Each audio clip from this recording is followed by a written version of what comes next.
नमस्कार दोस्तों, जय हिंद, वंदे मातरम। सभी प्यारे मित्रों का वेलकम, अभिनंदन है टीटी परिवार, शिक्षकों के परिवार जायसवाल कोचिंग सेंटर पर, पावर्ड बाई शिक्षा ही प्रकाश है। दोस्तों, मैं आपके साथ जायसवाल सर बात करने वाले हैं बाल विकास यानी चाइल्ड डेवलपमेंट एंड पेडागोजी के प्रैक्टिस पेपर नंबर 7 की बात करेंगे। 7वां बेहतरीन लाजवाब प्रैक्टिस पेपर रहने वाला है।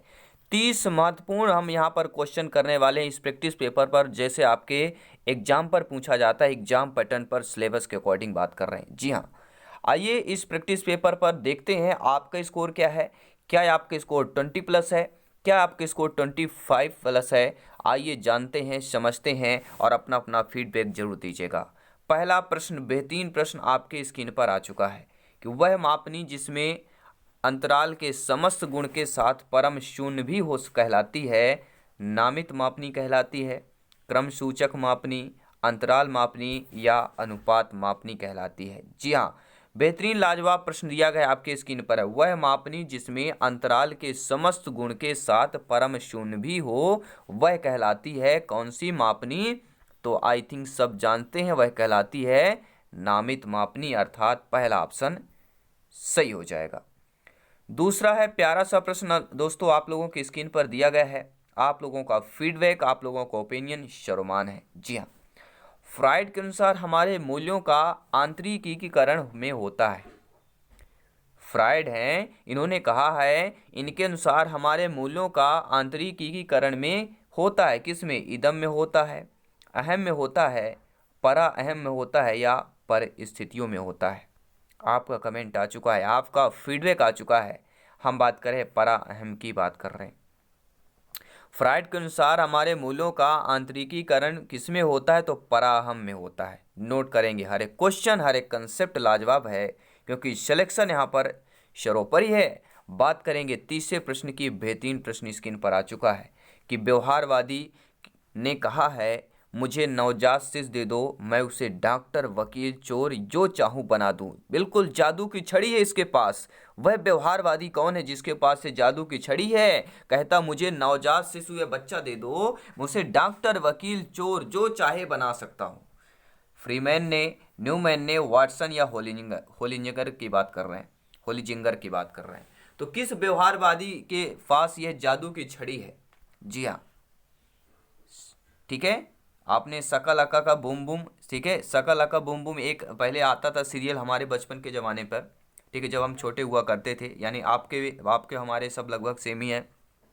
तो एक पेंसिल हुआ करती थी, सभी को पता है। इस प्रकार से एक, उस पेंसिल से जो लिख देता था वो बन जाता था। वैसे ही ये आपके व्यवहारवादी, इन्होंने वाटसन व्यवहारवादी, इन्होंने कह दिया कि जो मुझे नवजात से दो दो, मैं डॉक्टर, वकील, जो जो चोर चाहे बना सकता हूँ, जो मन चाहे बना सकता हूँ। ठीक है। तो काफ़ी सारे हमारे पुराने सीरियल जो हमें शिक्षा मिलती थी, शकला का बूम बूम हो गया, ठीक है, और शक्तिमान, ये हमारे पहले। अब तो भैया गेम आ गया, बस ऑनलाइन बच्चे गेम खेलते रहते हैं। ठीक है, आइए देखते हैं फोर्थ ऑप्शन। आई थिंक सभी प्यार में तो क्लास बहुत ही अच्छी लगी होगी। वीडियो को लाइक शेयर करते रहें, सपोर्ट करते रहें। जी हाँ, बात करेंगे ध्यान आकर्षित होने में की प्रमुख भूमिका होती है। उद्दीपन की तीव्रता की, उद्दीपन की उपायदेयता की, या उद्दीपन की विश्वसनीयता की, या उद्दीपन की सक्रियता की बात करेंगे। सभी प्यारे मित्र कमेंट करेंगे जिनका सपना है अध्यापक, अध्यापिका बनना, शिक्षक बनना, गवर्नमेंट टीचर बनना। जी हाँ, जायसवाल सर सभी का अभिनंदन, स्वागत, नमन करते हैं। ध्यान आकर्षित होने की जो प्रमुख भूमिका होती है वह कौन होती है? वह उद्दीपन की तीव्रता कहलाती है। पहला ऑप्शन सही हो जाएगा। पांचवा प्रश्न दोस्तों आ चुका है, आपकी स्क्रीन पर है। आइए जानते हैं, समझते हैं और आपका फीडबैक लेते हैं। आपका फीडबैक क्या कहता है, आपका ओपिनियन क्या कहता है। जी हाँ, पांचवा प्रश्न आपकी स्क्रीन पर है कि छात्र में रुचि उत्पन्न करने की कला होती है। देखिए, शिक्षण को जो है छात्र में रुचि उत्पन्न करने की कला है। सहानुभूति, समदृष्टि या प्रेरणा की बात कर रहे हैं। सभी प्यारे मित्र कमेंट करेंगे। दोस्तों, हम मोटिवेशन वीडियो क्यों देखते हैं? मोटिवेशन वीडियो देखने समय प्रेरणा मिलती है, एक अंदर हमें एक एनर्जी उत्पन्न होती है। तो छात्र में रुचि उत्पन्न करना हो तो एक शिक्षक होने के नाते आपके कला में क्या है? प्रेरणा की कला होनी चाहिए। किसकी कला की बात कर रहे हैं? तो छात्र में रुचि उत्पन्न करने की कला प्रेरणा कहलाएगी। प्रेरणा क्या होता है? मोटिवेशन होता है। और हमारे यूट्यूब पर आप सर्च करेंगे विजय जायसवाल मोटिवेशन वीडियो या मोटिवेशन वीडियो बाय विजय जायसवाल, तो आपको हमारे मोटिवेशन वीडियो भी मिल जाएंगे। ठीक है, तो आप लोगों का प्यार स्नेह मिलता रहे। आइए जानते हैं 30 महत्वपूर्ण प्रश्नों में से छठवां प्रश्न आपकी स्क्रीन पर है। फ्राइड के अनुसार ग्रहण किए या सीखे हुए तथ्यों को धारण करने या पुनः स्मरण करने की असफलता को विस्मरण कहते हैं। या विस्मरण का अर्थ है किसी समय प्रयत्न करने पर भी पूर्व और अनुभव का स्मरण करने या पहले की सीखी हुई किसी कार्य को करने की असफलता, यानी कि विस्मरण यानी भूलने का एक आपका क्या दिया गया यहाँ पे उदाहरण कह सकते हैं या परिभाषा कह सकते हैं फ्राइड के अनुसार। तो सही आपका कौन सा होगा? देखिए, फ्राइड ने कहा है विस्मरण के बारे में कि विस्मरण वह प्रकृति है जिसके द्वारा दुखद अनुभवों को स्मृति से अलग कर दिया जाता है। ठीक है, जो आपने दुखद है, ठीक है, जो पीड़ादायक है वो अनुभव का है, स्मृति से आप अलग कर दें, मतलब उसको छोड़ दीजिए। विस्मरण वह प्रकृति कहलाती है। तो अकॉर्डिंग टू आपके फ्राइड के अनुसार तीसरा ऑप्शन यहाँ पर दोस्तों सही हो जाएगा। आइए देखते हैं सातवां प्रश्न। बेहतरीन प्रश्न आपके स्क्रीन पर आ चुका है। प्यारा सा प्रश्न है, प्यारा सा फीडबैक चाहेंगे, प्यारा सा कमेंट चाहेंगे और आपका चाहेंगे कि 30 में से आप स्कोर यहाँ पे 25 प्लस करें, आपकी तैयारी बेहतरीन हो, तो ज़रूर स्कोर अपना क्लिक करें। SOR किसके द्वारा प्रस्तावित किया गया था? रॉबर्ट वुडवर्थ, कोफा, कोहलर, गेस्टाल्ट, मनोवैज्ञानिकों द्वारा। सभी कमेंट करेंगे। देखिए, जब हम SOR की बात करते हैं, बहुत ही बड़ा यहाँ पे कन्फ्यूजन है, ध्यान दीजिएगा, यह प्रश्न बहुत ही बड़ा इंपॉर्टेंट हो जाता है। देखिए, SOR किसके द्वारा प्रस्तावित किया गया था? हम अगर बात करते हैं रॉबर्ट वुडवर्थ की बात कर रहे हैं। अब आप बोलेंगे क्यों बात कर रहे हैं, इसका रीजन भी है। देखिए, रॉबर्ट वुडवर्थ एक USA मनोवैज्ञानिक है, अमेरिका के मनोवैज्ञानिक है। रॉबर्ट वुडवर्थ ने SOR का सिद्धांत दिया है। यह स्टिमुलर रिस्पॉन्स सूत्र जो कि पावलोव द्वारा दिया गया था उसमें किया गया परिवर्तन है, ये आपको ध्यान देना है। ठीक है, आई थिंक आप लोग समझ गए होंगे। जी हाँ, सभी आप लोग भावी अध्यापक अध्यापिकाएं हैं, ज्ञानी सर्वज्ञ व्याख्याता लोग हैं। जायसवाल सर आप सभी को नमन करते हैं। बात करेंगे दोस्तों ध्यान को केंद्रित करने की आंतरिक दशा। बहुत ही सारी चीज़ें होती हैं, एक आंतरिक दशा होती है, एक बाह्य दशा होती है। ठीक है, तो ध्यान को केंद्रित करना है। ध्यान को केंद्रित करने की जो दशा है वह अवधि, नवीनता, रुचि, आकार। तो यहाँ पर दे दिया गया आंतरिक दशा क्या कहलाएगी। तो सभी प्यारे मित्र जानते हैं, अगर जब भी आंतरिक दशा की बात करें, यानी आंतरिक दशा हमारे मन में जो हो, मन मतलब अर्थात रुचि होना चाहिए, पढ़ने में रुचि होना चाहिए, कोई भी कार्य हो रुचि हो। यानी ध्यान को अगर केंद्रित करना है तो अगर आप में रुचि है, आपको गवर्नमेंट टीचर बनना है, तो आपको ये रुचि होनी चाहिए। टीचर बनने के लिए पहले क्या करना पड़ता है, TT एग्जाम को क्रैक करना पड़ता है, अर्थात यहाँ पे पहले हम क्या पासिंग करेंगे TT एग्जाम को। जब टेट को क्वालिफाइड करेंगे तब हमें गवर्नमेंट टीचर बनेगा। ठीक है, तो ये आंतरिक दशा हमारी रुचि पर निर्भर करती है। तीसरा ऑप्शन सही हो जाएगा। एक परिस्थिति में अर्जित ज्ञान का दूसरी परिस्थिति में उपयोग कहलाता है। यानी कोई एक परिस्थिति में ज्ञान हमने अर्जित किया, उस ज्ञान को दूसरी परिस्थिति में हम यूज करते हैं। ये रिपीट हुआ है प्रश्न, पिछले प्रैक्टिस पेपर में भी हमने एक प्रश्न आया था, तो बहुत ही इंपॉर्टेंट प्रश्न है। सभी लोग जानते हैं सीखने में स्थानांतरण हो जाएगा। ठीक है, जिन्होंने जितने प्यारे भाई बहन मेरे, ठीक है, पिछला प्रैक्टिस पेपर देखा होगा तो ये क्वेश्चन जरूर आपसे बनता है। इसलिए कहते हैं हर एक प्रैक्टिस सेट, हर एक सेशन लाजवाब है, क्योंकि सिलेक्शन 101% श्योर एंड प्योर की बात करते हैं। अनुभव द्वारा व्यवहार में परिवर्तन कहलाता है। स्मृति कहलाएगा, सीखना, प्रेरणा, चिंतन। देखिए, अनुभव द्वारा जो आपके पास अनुभव आता है उसके द्वारा व्यवहार में जो परिवर्तन होता है वही हमारा क्या कहलाता है, सभी जानते हैं, समझते हैं, वही आपका सीखना कहलाता है।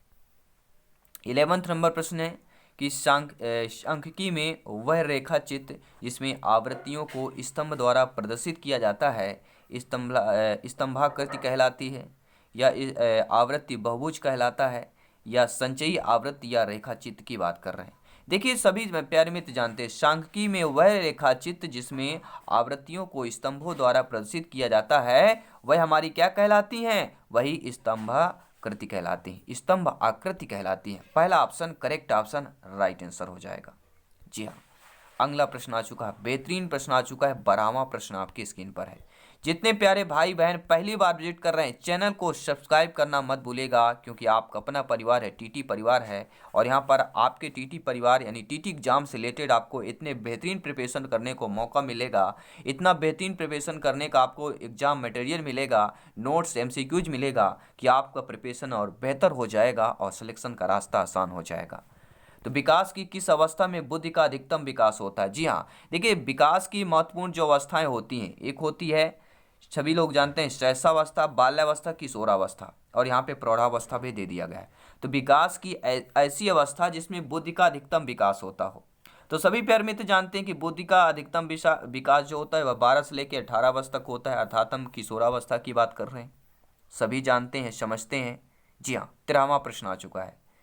शिशु का अधिकांश व्यवहार आधारित होता है मूल प्रवृत्ति पर, नैतिकता पर, वास्तविकता पर या ध्यान पर आधारित होता है। कोई भी शिशु या बच्चे की बात कर रहे हैं, अधिकांश जो उसका व्यवहार होता है, ठीक है, वह किस पर आधारित होता है?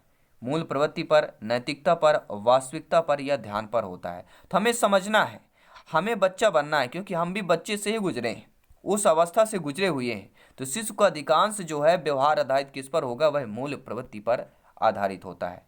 जी हाँ, पहला option correct option, right answer हो जाएगा। आइए देखते हैं अगला प्रश्न। अंतर्दृष्टि अर्थात सूझ द्वारा सीखने के सिद्धांत में कोहलर ने किस पर प्रयोग किया था? चूहों पर, बिल्ली पर, वन मानुष पर, कुत्ते पर। देखिए, जब भी कुत्ते की बात करते हैं आपके हम EP पावलोव की बात करते हैं, जब भी बिल्ली की बात करते हैं हम किसकी बात करते हैं? थार्नडाइक महोदय की बात करते हैं। जी हाँ, लेकिन जब भी वनमानुष की बात आती है तो आपके यहाँ पर कौन से हो जाते हैं? कोहलर महोदय की बात करते हैं। चूहों की बात करते हैं, स्किनर महोदय की बात करते हैं। आई थिंक आप लोग समझ गए होंगे। 15वां प्रश्न है, जी हाँ, इस प्रैक्टिस पेपर पर बाल विकास, चाइल्ड डेवलपमेंट एंड पेडागोजी के प्रैक्टिस पेपर नंबर 7 का 15वां प्रश्न है। 30 महत्वपूर्ण प्रश्न इस प्रैक्टिस पेपर पर क्वेश्चन करेंगे। यह आवश्यक नहीं है कि उच्च बुद्धि लब्ध वाले बच्चे में भी उच्च होंगे। जी हाँ, यह आवश्यक नहीं है कि उच्च बुद्धि लब्ध वाले बच्चे भी उच्च होंगे सृजनशीलता, अध्ययन, विश्लेषण करने में अच्छे अंक प्राप्त करने पर। क्या आवश्यकता नहीं होगा? तो सभी जानते हैं कि जो सृजनशीलता होती है यह आवश्यक नहीं है कि उच्च बुद्धि लब्ध वाले बच्चे भी उच्च होंगे। ठीक है, तो सृजनशीलता की बात कर रहे हैं। 16वां प्रश्न स्क्रीन पर है। अधिगम में किसने प्रभाव का नियम दिया था? देखिए, जब भी प्रभाव का नियम आए, तत्परता का नियम आए, ठीक है, आपको एक ही ऑप्शन मानना, थार्नडाइक महोदय।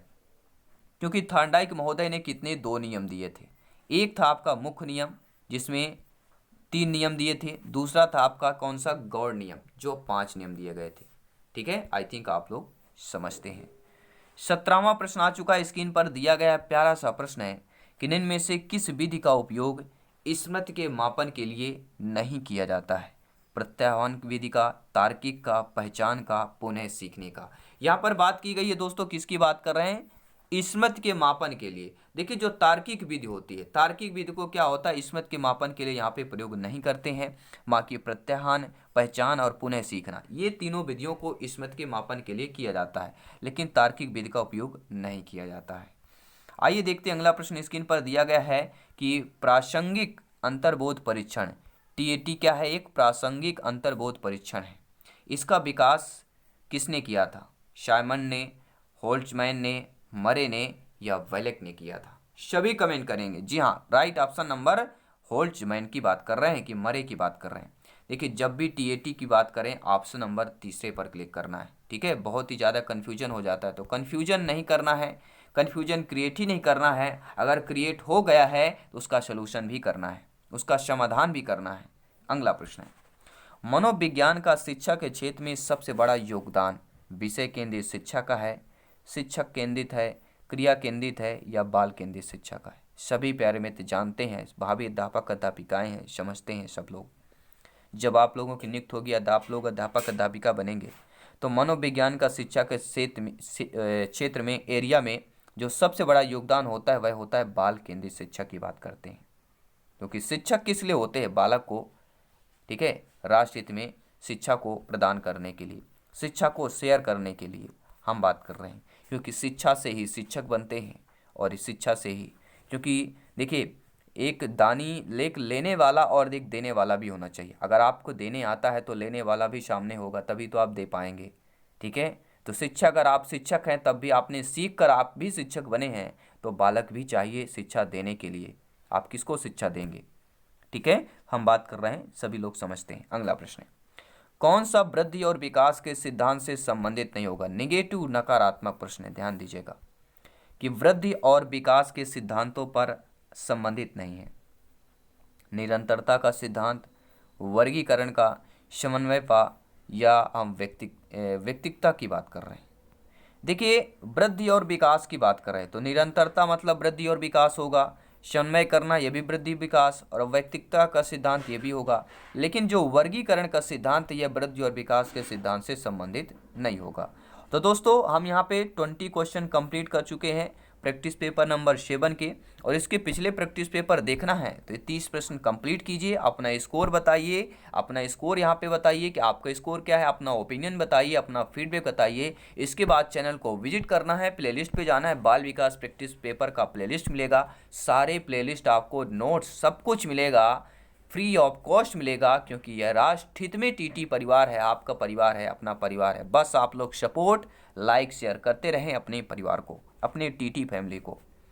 तो कक्षा शिक्षण में पाठ प्रस्तावना सोपान सीखने के किस नियम पर आधारित होते हैं? आपने सोपान पढ़ा होगा, ठीक है, आपने डीएड बीएड किया होता है, ये सारी चीज़ें सोपान से तो आप लोग बहुत ही अच्छे परिचित होंगे। तो कक्षा शिक्षण में पाठ प्रस्तावना, क्योंकि आपने प्रस्तावना बनाया होगा, पाठ प्रस्तावना, ठीक है, तो कक्षा शिक्षण में पाठ प्रस्तावना सोपान सीखने के लिए प्रभाव का नियम आधारित है सदस्यता का, तत्परता का, या साहचर्य की बात कर रहे हैं। सभी जानते हैं कि कक्षा शिक्षण में पाठ प्रस्तावना सोपान सीखने के लिए क्या है, तत्परता का नियम पर आधारित होता है। आइए देखते हैं अगला प्रश्न, संप्रत्यय निर्माण का प्रथम सोपान सामान्यीकरण, विभेदीकरण, प्रत्यक्षीकरण, पृथक्करण। हम किसकी बात कर रहे हैं? हम कर रहे हैं संप्रत्यय निर्माण के प्रथम सोपान की बात कर रहे हैं। हम किसकी बात कर रहे हैं? प्रत्यक्षीकरण की बात कर रहे हैं, संप्रत्यय और प्रत्यक्षीकरण। आइए देखते हैं अगला प्रश्न। दोस्तों, बेहतरीन प्रश्न दिया गया है कि प्रेक्षणात्मक अधिगम संप्रत्यय किसके द्वारा दिया गया? Tolman, Bandura, Thorndike, Kohler. सभी कमेंट करेंगे, सभी फीडबैक करेंगे जिनका सपना है अध्यापक अध्यापिका बनना, शिक्षक बनना, गवर्नमेंट टीचर बनना।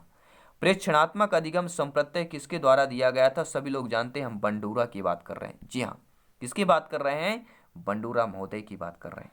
आइए देखते हैं 24 नंबर क्वेश्चंस की बात कर रहे हैं कि उदाहरण निरीक्षण, क्या बात कर रहे हैं? उदाहरण निरीक्षण, विश्लेषण और वर्गीकरण, निमीकरण निम्नलिखित में से किस विधि के सोपान है? ये आपके सोपान दिए गए हैं, उदाहरण, निरीक्षण, विश्लेषण, वर्गीकरण और निमीकरण, ये सोपान है। ये निगमन विधि के सोपान है, आगमन विधि के, अंतर्दर्श के, या बहिर्दर्शन के।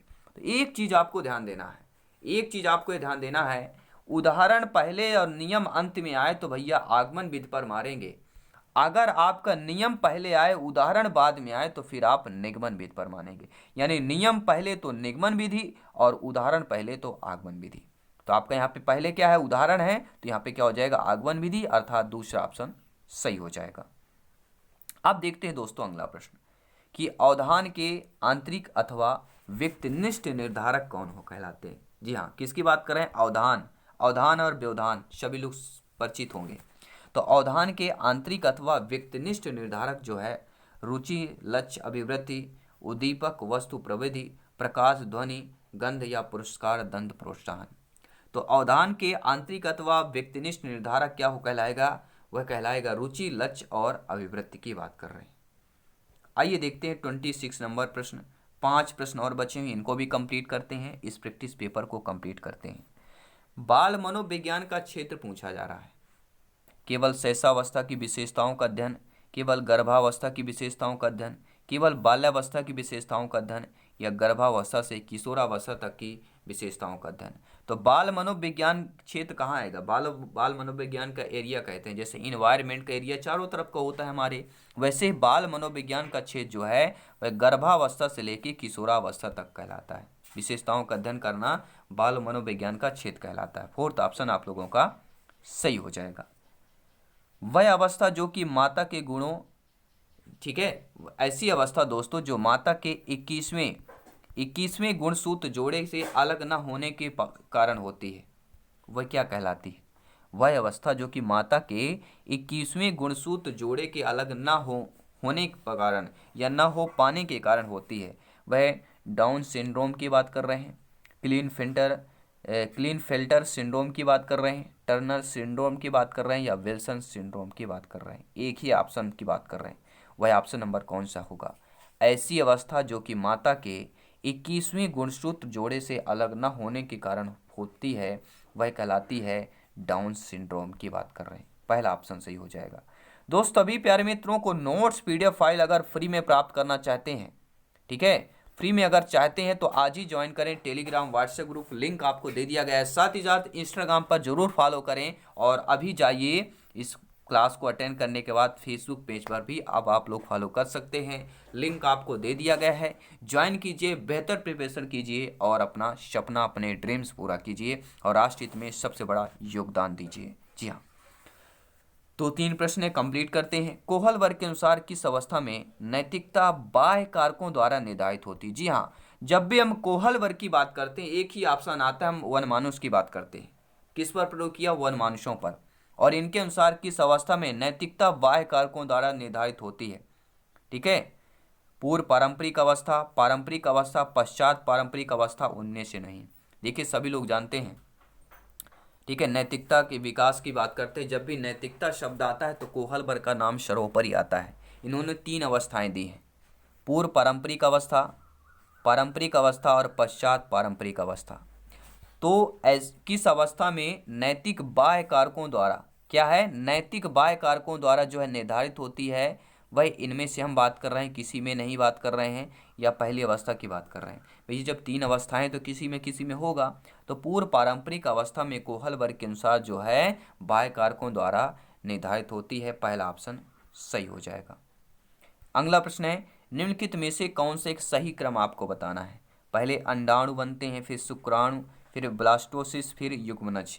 या पहले ब्लास्टोसिस, अंडाणु, शुक्राणु, युग्मनज की बात कर रहे हैं, या अंडाणु, शुक्राणु, युग्मनज या ब्लास्टोसिस्ट की बात कर रहे हैं, या ब्लास्टोसिस्ट, युग्मनज, अंडाणु, शुक्राणु। तो सही क्रम बताना है। पहले क्या बनता है? सभी जानते हैं कि सबसे पहले ब्लास्टोसिस्टम बनता है, इसके बाद क्या होता है? युग्मनज होता है, फिर अंडाणु, इसके बाद शुक्राणु की बात करते हैं। तो यहाँ पर हमारा कौन सा हो जाएगा? ये गलत है, ये नहीं होगा हमारा, ये वाला होगा। कौन सा होगा? पहले अंडाणु बनेगा। ठीक है, मिसस्टैंडिंग हो गई है, तो गलतियां होती हैं, बस उनमें सुधार करना बहुत ही ज़रूरी है। सबसे बड़ी बात यह है, गलती स्वीकार करना, उस पर सुधार करना। तो देखिए एक सही क्रम बताना है, पहले अंडाणु बनेगा, फिर शुक्राणु, फिर युग्मनज, फिर आपका ब्लास्टोसिस्ट बनता है। ठीक है, तो आपका ये ऑप्शन सही हो जाएगा। अंतिम प्रश्न देख लेते हैं इस प्रैक्टिस पेपर का कि अंतर्मुखी, बहिर्मुखी तथा उभयमुखी व्यक्तित्व का वर्गीकरण किसके द्वारा किया गया है? क्रेचमर, युंग, शेल्डन, स्पेंजर। देखिए व्यक्ति जो होते हैं 3 प्रकार के, एक अंतर्मुखी, बहिर्मुखी और उभयमुखी। और सबसे अच्छा कौन होता है? सभी लोग जानते हैं बहिर्मुखी व्यक्तित्व सबसे अच्छा होता है। जो अंतर्मुखी व्यक्ति होता है वह अंदर ही अंदर सोचता रहता है, किसी से बताता नहीं है, बोलचाल ज़्यादा नहीं करता है, वो होता है अंतर्मुखी। बहिर्मुखी बिल्कुल बोलचाल सबसे होता है, व्यवहार में निपुण होता है, ठीक है, वो अच्छा व्यक्ति माना जाता है, सामाजिक व्यक्ति माना जाता है। ठीक है, तो आपका सही ऑप्शन क्या हो जाएगा? देखिए ये तीनों जो हैं व्यक्तित्व का वर्गीकरण किसने किया था? अगर आपका जवाब युंग है तो आप बिल्कुल सही कह रहे हैं। तो ये दोस्तों ये प्रैक्टिस पेपर आपको कैसा लगा? आपको कमेंट के माध्यम से बताना है, फीडबैक के करके माध्यम से बताना है कि 30 में से आपका स्कोर क्या है। क्या आपका स्कोर 20+ है? क्या आप जीनियस हैं? क्या आपका स्कोर 25+ है? क्या आप सुपर जीनियस हैं? ये आपका कमेंट, ये आपका फीडबैक, ये आपका ओपिनियन तय करेगा। तो दोस्तों मैं आपके जायसवाल सर मिलूंगा नेक्स्ट वीडियो पर, नेक्स्ट सेशन पर, नेक्स्ट प्रैक्टिस पेपर पर जल्द ही। सभी मित्रों को जय हिंद, वंदे मातरम, धन्यवाद सभी का।